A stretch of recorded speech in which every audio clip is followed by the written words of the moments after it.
का स्वागत है डीडी न्यूज के इस खास शो देश प्रदेश में, जहां हम लाए हैं आपके लिए राजनीति, मनोरंजन, सांस्कृतिक और खेल जगत से जुड़ी उन खबरों को जिनका सरोकार है राज्यों से। पूर्व से पश्चिम तक, उत्तर से दक्षिण तक, यानी अगले आधे घंटे में देश की हर कोने की खबर पहुंचाएंगे आप तक। लेकिन नजर डालते हैं सबसे पहले सुर्खियों पर। पाकिस्तान ने जम्मू कश्मीर में किया संघर्ष विराम का उल्लंघन। पुंछ जिले के कृष्णा घाटी और मेंढर में पाकिस्तान की ओर से गोलीबारी में एक भारतीय सैनिक शहीद। भारत की ओर से जवाबी गोलीबारी में कई पाक चौकियां ध्वस्त।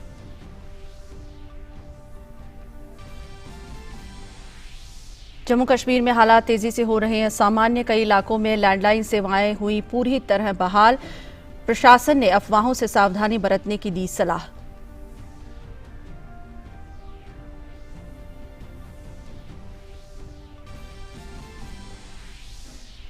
उत्तर भारत के कई राज्यों में बाढ़ और बारिश का कहर। राहत और बचाव कार्य युद्ध स्तर पर। हिमाचल और उत्तराखंड में 35 लोगों की मौत। पंजाब और हरियाणा के कई हिस्सों में बाढ़ जैसी स्थिति।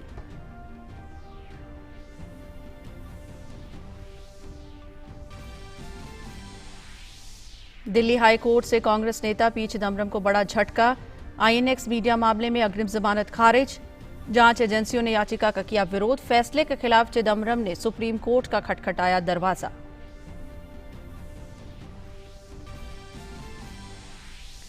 चंद्रमा की कक्षा में पहुंचा चंद्रयान 2। आज सुबह 9:02 पर किया सफलतापूर्वक प्रवेश। इसरो अध्यक्ष ने कहा कि प्रवेश की प्रक्रिया 30 मिनट में हुई पूरी। 7 सितंबर को लैंडर विक्रम उतरेगा चंद्रमा के दक्षिण ध्रुव पर।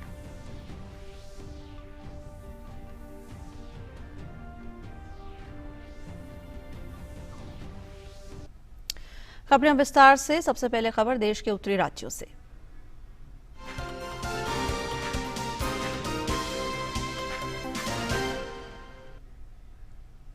जम्मू कश्मीर में पाकिस्तान सेना ने पुंछ जिले के कृष्णा घाटी और मेंढर में संघर्ष विराम का उल्लंघन किया है। भारतीय सेना की ओर से इसका जवाब भी दिया गया है। गोलीबारी में भारतीय सेना के एक जवान नायक रवि रंजन कुमार सिंह शहीद हो गए हैं। रवि कुमार सिंह बिहार के रोहतास के रहने वाले हैं।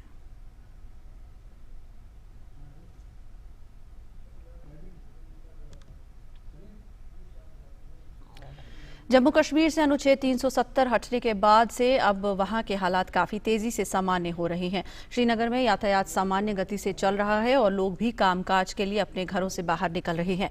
श्रीनगर में सामान्य होते हालात का जायजा लिया हमारी संवाददाता रमा त्यागी ने। जम्मू कश्मीर में हालात तेजी से सामान्य हो रहे हैं। इस वक्त आप देख रहे हैं हम सेक्रेटेरिएट के सामने मौजूद हैं और इसके सामने जो सड़क है यहाँ पर जो यातायात है वो सामान्य गति से आगे बढ़ रहा है। लोग अपने ऑफिस की तरफ जा रहे हैं, अपने कामकाज के लिए घर से बाहर निकल रहे हैं। और अगर सिविल सेक्रेटेरिएट की हम बात करें तो यहाँ पर उपस्थिति जो कल का डेटा है उसके मुताबिक उपस्थिति यहाँ 97 से 98% दर्ज की गई। और आज भी आप देख सकते हैं सुबह का वक्त है और जो डिफरेंट ऑफिशियल्स हैं, जो अलग अलग दफ्तरों के ऑफिसर्स हैं, वो यहाँ पर और भी जो कर्मचारी हैं वो अपने कामकाज के लिए यहाँ पर जा रहे हैं, निकल रहे हैं। तो कह सकते हैं कि प्रशासन जो कि यहाँ पर सामान्य स्थिति लाने के लिए प्रतिबद्ध है वो अपना काम कर रहा है। इसके अलावा जो 50 थाना क्षेत्र हैं वो यहाँ पर रिस्ट्रिक्शन फ्री कर दिए गए हैं और जो संवेदनशील स्थान है वहाँ पर कुछ रिस्ट्रिक्शंस हैं, लेकिन वहाँ भी जो रिलैक्सेशन की अवधि है वो 6 घंटे से बढ़ाकर 8 घंटे की कर दी गई है। और तमाम प्रयास ऐसे किए जा रहे हैं जिससे कि आम आदमी को अपने दैनिक कार्यों में कोई परेशानी ना हो। कैमरामैन शुभम के साथ रमा त्यागी, डीडी न्यूज, श्रीनगर। और कश्मीर में हालात धीरे धीरे पूरी तरह से सामान्य होते जा रहे हैं। लोगों को दैनिक जीवन में किसी तरह की परेशानी न हो, इस बात का प्रशासन भी पूरा ख्याल रख रहा है। जम्मू कश्मीर के डोडा में जिला प्रशासन ने पीसीओ लगाकर फ्री में फ़ोन करने की सुविधा मुहैया कराई है, जिससे कि वहां स्थानीय निवासी दूर दराज के इलाकों में रहने वाले अपने परिवार के लोगों और रिश्तेदारों से बात कर सके। सरकार के इस कदम से डोडा के लोग काफ़ी खुश हैं और काफ़ी तादाद में लोग इन फ्री पीसीओज़ पर पहुंचकर अपने करीबियों से बातचीत कर रहे हैं। जिला प्रशासन भी डोडा और इसके आसपास के इलाकों में रहने वाले लोगों से इस सुविधा का लाभ उठाने की अपील कर रहा है। डोडा में जिला प्रशासन का कहना है कि अगर किसी स्थानीय निवासी को कोई परेशानी है तो वो जिला उपायुक्त कार्यालय में जाकर संपर्क कर सकता है। हमने सारे टाउन्स में जो है वो पब्लिक पीसीओज लगाए हैं अभी, डोडा टाउन में जैसे कि आप देख रहे हैं कि 5 जगहों पे फ्री पीसीओज़ हैं। लोगों से अपील करना चाहूँगा कि जहाँ जहाँ पे उनको ज़रूरत है कि वो कांटेक्ट करने की, तो वो आके इन फ्री पीसीओज़ का जो है वो बेनिफिट उठा सकते हैं। उसी के साथ साथ जो हमारे बाकी टाउन्स है, कारा है या फिर भदरवा है, फिर भाटरी है, इन जगहों पे गंदों में यहाँ पे भी फ्री पीसीओज़ लगाए गए हैं। तो ऐसी कोई इमरजेंसी सिचुएशन है तो फिर लोग जो है उसका बेनिफिट ले सकते हैं। उसी के साथ साथ लोगों को अपील ये करना चाहूँगा कि अगर किसी भी बात की कोई परेशानी है, कुछ कोऑर्डिनेशन की इश्यूज़ हैं, तो वो यहाँ पे आके डीसी ऑफिस में हमारा कंट्रोल रूम है, उससे संपर्क साध सकते हैं। रक्षा मंत्री राजनाथ सिंह ने कहा है कि भारतीय वायुसेना तकनीकी रूप से बेहद आधुनिक बल है।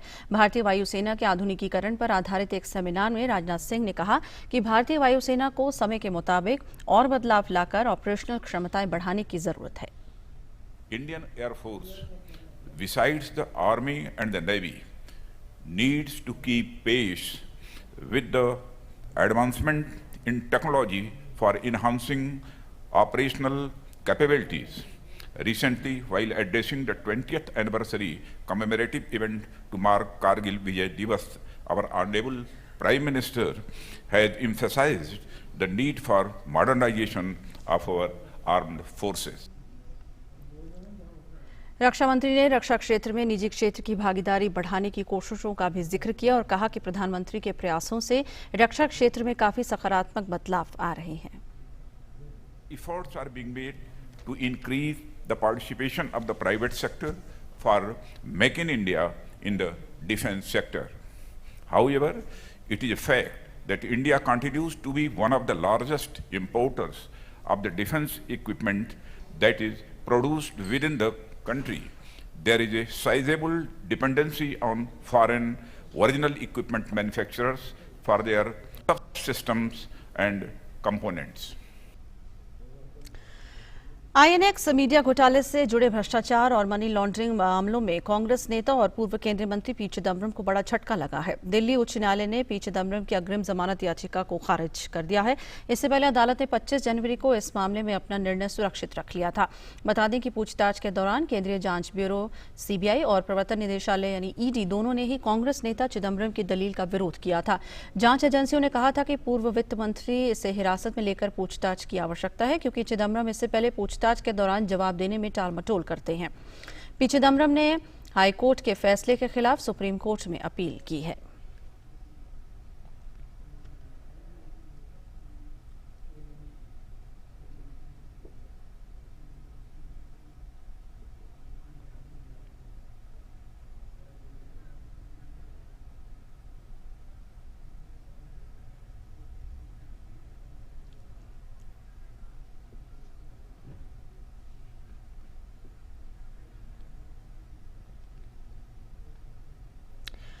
भारत के महत्वाकांक्षी चंद्रयान 2 ने आज चंद्रमा की कक्षा में प्रवेश कर लिया। यह मिशन का सबसे अहम और जटिल दौर था। वैज्ञानिकों के मुताबिक चंद्रयान 2 को चंद्रमा पर स्थापित करने के लिए सैटेलाइट को एक निश्चित रफ्तार से चंद्रमा की कक्षा में प्रवेश कराना था। अगर उसकी रफ्तार तेज होती है तो वह चंद्रमा की कक्षा से बाहर जाकर गहरे अंतरिक्ष में खो सकता था, और अगर वह धीमी गति से पहुंचता है तो चंद्रमा का गुरुत्वाकर्षण चंद्रयान 2 को अपनी कक्षा में खींच सकता था। जाहिर है इस पूरी प्रक्रिया के दौरान एक छोटी सी चूक भी महंगी साबित हो सकती है। चंद्रमा की कक्षा में प्रवेश करने के बाद चंद्रयान को 21 अगस्त और 1 सितंबर के बीच 4 और कक्षाएं सफलतापूर्वक पार करनी होंगी। इसके बाद ये चंद्रमा के सतह के और करीब आ जाएगा। Today, the Chandrayaan 2 mission crossed a major milestone, and the precise lunar orbit insertion maneuver carried out at 9 o'clock for about 30 minutes precisely injected the Chandrayaan 2 in a defined orbit in a perfect way.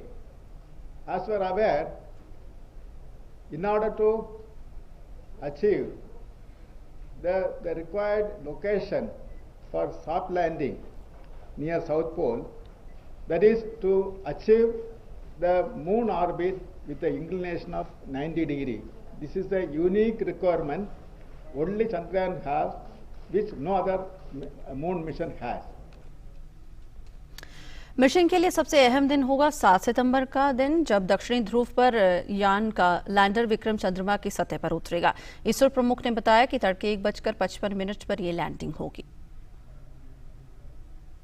On 7th early morning, 1 o'clock and 40 minutes, 1:40, the powered descent starts, and next 15 minutes at 1:55, the lander will be landing at a site 71 degrees south of equator, moon's equator, with a 22.8 degree east.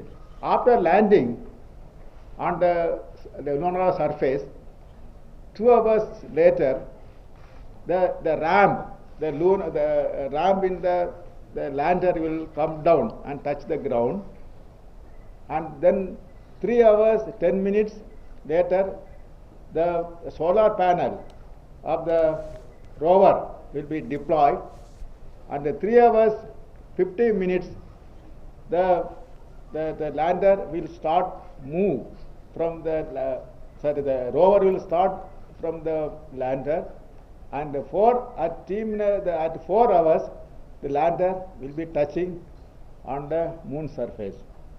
This is our plan, and I am sure that the precision with which our LOI and TLI we have carried out, I am sure that we will be able to achieve the successful landing on moon on 7th by 1:55. ISRO अध्यक्ष के सिवन ने कहा कि पूरी दुनिया को हमारे data का इंतजार है, खासतौर पर नासा को, क्योंकि नासा अपने अगले मिशन में पहली महिला और एक पुरुष को चांद पर भेजने की योजना बना रहे हैं।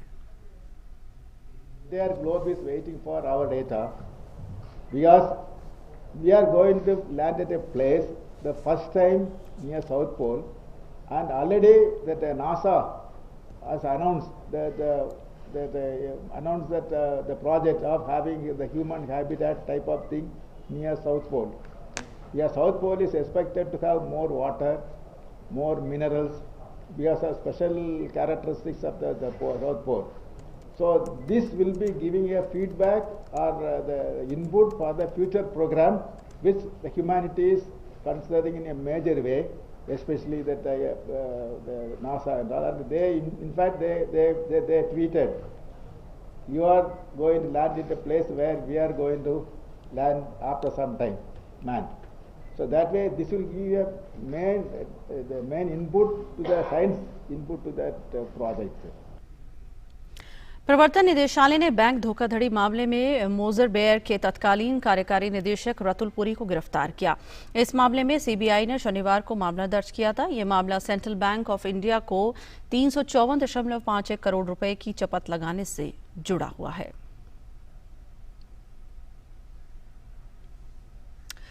दिल्ली सरकार ने दिल्ली एनसीआर के लिए बाढ़ की चेतावनी जारी की है और निचले इलाकों में रहने वाले लोगों को वहां से सुरक्षित स्थान पर जाने के लिए कहा है, क्योंकि यमुना नदी में जलस्तर के खतरे के निशान से ऊपर बह रहा है।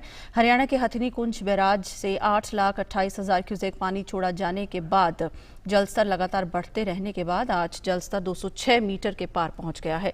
जलस्तर बढ़ने के चलते यमुना पर लोहे के पुल पर ट्रैफिक बंद किया गया। लगातार बढ़ते जलस्तर के चलते कैसे हैं हालात, इसका जायजा लिया हमारे संवाददाता गिरीश निशाना ने। पहाड़ों में हो रही लगातार बारिश और हथनीकुंड बैराज से पानी छोड़े जाने के बाद देश की राजधानी दिल्ली के अंदर यमुना नदी का जल स्तर खतरे के निशान से काफी ऊपर पहुंच चुका है। आप यहां देख सकते हैं किस तरह से यमुना नदी का जल स्तर इस समय करीब 206 मीटर के आसपास बना हुआ है, जो खतरे के निशान से काफी ऊपर है। दिल्ली में यमुना नदी का खतरे का निशान 205.33 मीटर है। दिल्ली में यमुना नदी का जलस्तर लगातार बढ़ता जा रहा है। आप यहां मेरे पीछे देख सकते हैं किस तरह से करीब 206 मीटर के आसपास यमुना नदी का जलस्तर है और बहाव और उसकी रफ्तार आप पानी के हिसाब से देख सकते हैं। लगातार जिस तरह से हथनीकुंड बैराज से 8 लाख क्यूसेक से ज़्यादा पानी छोड़ा गया है, उसका असर देश की राजधानी दिल्ली में देखने को मिल रहा है और किस तरह से जो निचले इलाके हैं वहां मुनादी की गई है, लोगों को बताया गया है, उनको सुरक्षित इलाकों में भेजने के लिए कहा गया है। दिल्ली में जिस तरह लगातार यमुना का जल स्तर बढ़ रहा है, उसे देखते हुए फिलहाल लोहे वाले पुल पर ट्रैफिक की आवाजाही पूरी तरह से बंद की गई है। वाहनों का इस पर फिलहाल आना जाना पूरी तरह से बंद किया गया है। 41 साल पहले 1978 में दिल्ली में बाढ़ आई थी, तब भी हरियाणा की तरफ से 7 लाख क्यूसेक पानी छोड़ा गया था। उसके बाद दिल्ली में कई बार यमुना का जलस्तर 207 मीटर को पार किया, लेकिन दिल्ली में बाढ़ नहीं आई। कैमरामैन शारदा रंजन के साथ गिरीश निशाना, डीडी न्यूज, दिल्ली। पूर्व प्रधानमंत्री राजीव गांधी के 75वीं जयंती के मौके पर आज नई दिल्ली में उनके समाधि स्थल वीर भूमि पर श्रद्धांजलि दी गई। प्रधानमंत्री नरेंद्र मोदी ने अपने ट्वीट संदेश में पूर्व प्रधानमंत्री राजीव गांधी को श्रद्धांजलि दी।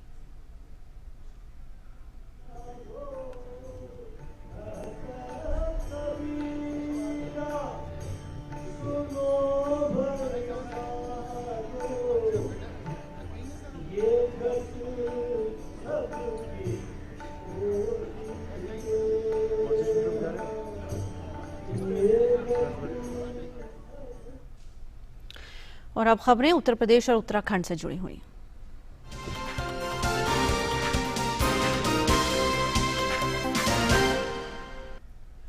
सुप्रीम कोर्ट में अयोध्या मामले में आज 8वें दिन की भी सुनवाई हुई। प्रधान न्यायाधीश रंजन गोगोई के नेतृत्व वाली 5 न्यायाधीशों की संविधान पीठ ने रामलला विराजमान के वकील CS वैद्यनाथन की दलीलें सुनी। भारतीय पुरातत्व सर्वेक्षण की रिपोर्ट का हवाला देते हुए रामलला विराजमान के वकील ने कहा कि अयोध्या में हिंदू मंदिर को गिराकर विवादित स्थल पर एक मस्जिद बनाई गई। कल जजों में शामिल जस्टिस बोबड़े का स्वास्थ्य ठीक न होने के कारण सुनवाई नहीं हो पाई थी।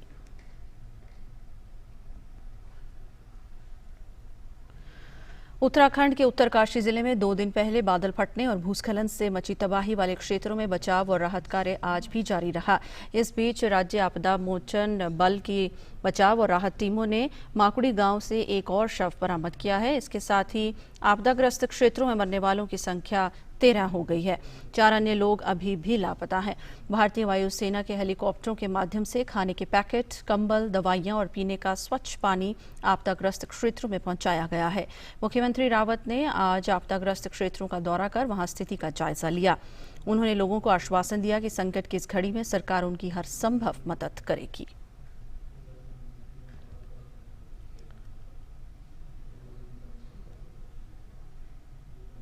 और उधर हिमाचल प्रदेश में कई इलाकों में मौसम आज साफ है। व्यास नदी में पानी का स्तर घटने के बाद चंडीगढ़ मनाली राजमार्ग पर मंडी और कुल्लू के बीच वाहन की आवाजाही की अनुमति दे दी गई है। सभी प्रमुख पनबिजली संयंत्रों में बिजली उत्पादन का काम फिर से शुरू हो गया है। पूरे राज्य में बारिश के कारण लगभग 800 सड़कों को बंद रखा गया है, जिसे राज्य सरकार जल्द से जल्द खुलवाने की कोशिश कर रही है। लाहौल स्पीति इलाके में फंसे कई पर्यटकों को आज निकालने का काम किया जाएगा। राज्य के मुख्यमंत्री जयराम ठाकुर स्थिति की निगरानी कर रहे हैं। वहीं हिमाचल प्रदेश के हमीरपुर जिले के टिप्पर गांव में भारी बारिश के कारण साईं राम कॉलेज की इमारत ढह गई।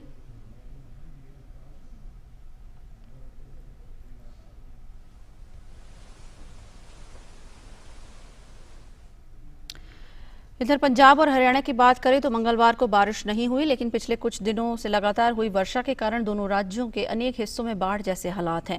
कुछ प्रभावित क्षेत्रों से जल स्तर कम होना शुरू हो गया है, किंतु लुधियाना, रूपनगर और जालंधर के अनेक गांवों में अभी तक पानी भरा हुआ है। सतलुज नदी पर बने विभिन्न बांधों में दरार आने से इन गांवों में पानी भर गया है।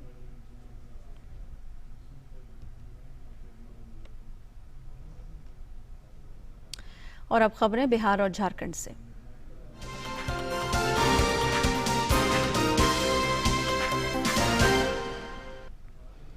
झारखंड के मुख्यमंत्री रघुबर दास ने आज दिल्ली में केंद्रीय वस्त्र और महिला एवं बाल विकास मंत्री स्मृति ईरानी के साथ राज्य पोषण मिशन की समीक्षा बैठक में भाग लिया और बातचीत की।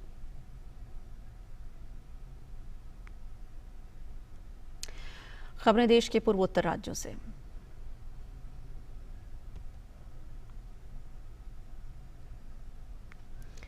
केंद्रीय गृह मंत्री अमित शाह ने राष्ट्रीय नागरिकता रजिस्टर की समीक्षा की। ये समीक्षा असम के नागरिकता रजिस्टर के प्रकाशन होने से पहले की गई। गृह मंत्री ने असम के मुख्यमंत्री और केंद्रीय गृह सचिव समेत वरिष्ठ अधिकारियों के साथ बैठक की।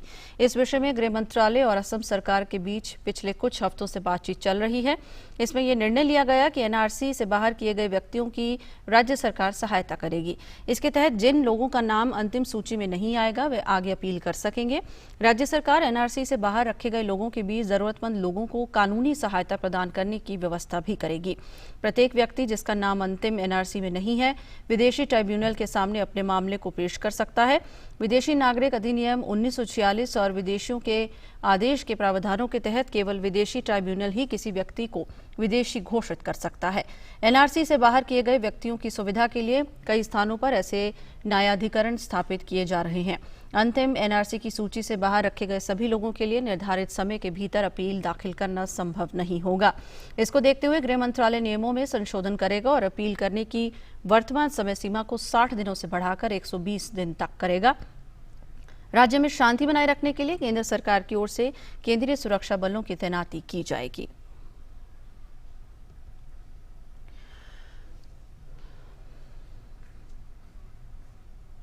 और अब खबरें देश के पश्चिमी प्रदेशों की।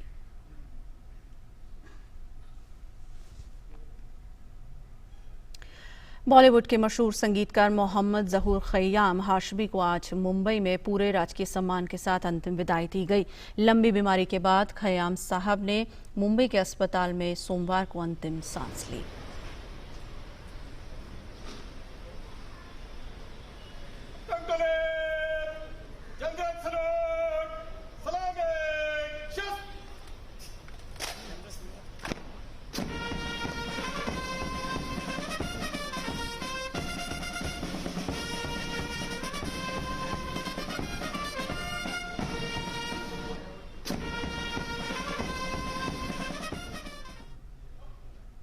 और अब खबरें दक्षिण भारत से जुड़ी हुई।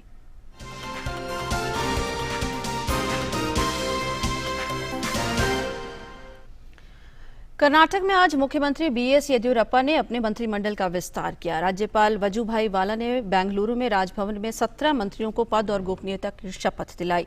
शपथ लेने वाले मंत्रियों में Govind Karjol, Ashwath Narayan CN, Laxman Savadi, KS Eshwarappa, R Ashok, Jagadish Shettar, B Sriramulu, S Suresh Kumar, V Somanna, CT Ravi, Basavaraj Bommai, Kota Srinivas Poojary, JC Madhuswamy, CC Patil, H Nagesh, Prabhu Chauhan और शशिकला जोले अन्ना साहब शामिल हैं। येदियुरप्पा के 26 जुलाई को मुख्यमंत्री बनने के बाद ये पहला मंत्रिमंडल विस्तार है। उन्होंने 29 जुलाई को विधानसभा में अपनी सरकार का बहुमत साबित किया था। मलयालम की मशहूर अभिनेत्री मंजू वॉरियर अपने फिल्म क्रू के साथ हिमाचल प्रदेश के लाहौल स्पीति में फंस गई थी। हिमाचल प्रदेश के सीएम जयराम ठाकुर ने कहा है कि मलयालम अभिनेत्री मंजू वॉरियर और उनके क्रू को लाहौल स्पीति से बचा लिया गया है। भुवनेश्वर रेलवे स्टेशन के पास एक तस्कर को दुर्लभ प्रजाति के उड़ने वाले सांप के साथ गिरफ्तार किया गया है। पुलिस की एक टीम ने मंचेश्वर फॉरेस्ट रेंज के अधिकारियों के साथ जाकर मौके से उस व्यक्ति को पकड़ लिया। दुर्लभ प्रजाति के उस सांप को वन विभाग को सौंप दिया गया था।